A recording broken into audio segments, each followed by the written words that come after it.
কৃষ্ণ বন্ধুরা, দেখো আমাদের গোপসোনাকে কি সুন্দর লাগছে। সকাল সকাল স্নান টান করে পুজোর রুমে এসে গেছি, আর গোবিন্দকে অভিষেক করিয়ে নতুন ড্রেস বস্ত্র পরিয়ে বসিয়ে দিয়েছি। দেখো কেমন লাগছে আমাদের গোবিন্দকে। আর এই ড্রেসটা আমি বানিয়ে দিয়েছি গোবিন্দকে। লাগছে না যে পুরো ময়ূরের পাখের মধ্যে বসে আছে। কালার কম্বিনেশনটা অল্প চেষ্টা করেছি ময়ূরের পাখের সাথে অল্প মিলানোর জন্য। তো দেখো বন্ধুরা, এখানে এই কালারটা স্কাই কালার আর এই কালারটা ব্লুটা এই ময়ূরের পাখের সাথে অল্প অল্প ম্যাচিং খাচ্ছে না। দেখো বন্ধুরা কেমন হয়েছে ড্রেসটা, অবশ্য কমেন্ট বক্সে জানাবে তোমরা।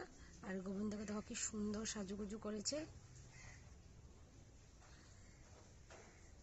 কেমন লাগছে অবশ্য কমেন্ট বক্সে জানাবে তোমরা। চেষ্টা করেছি গোবিন্দকে অনেক সুন্দর করে সাজানোর, কেমন লাগলো অবশ্য বলবে। আর এখানে দেখো বন্ধুরা বাল্যভোগ সাজানো হচ্ছে।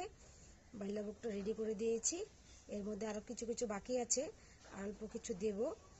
এখানে ফল দিয়েছি, দই দিয়েছি, আরও চিড়ে দিয়েছি, খই দিয়েছি, কলা দিয়েছি, নারকেল লাড়ু দিয়েছি, চিনি দিয়েছি।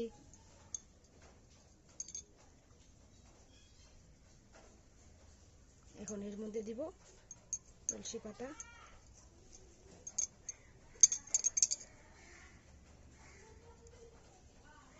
দেখো বন্ধুরা, সকাল সকাল ভোগ দর্শন করলে খুবই পুণ্য হয়। আর এই তোমার গোপসোনা এখন সেবা করবে। চলো বাই বাই, টাটা।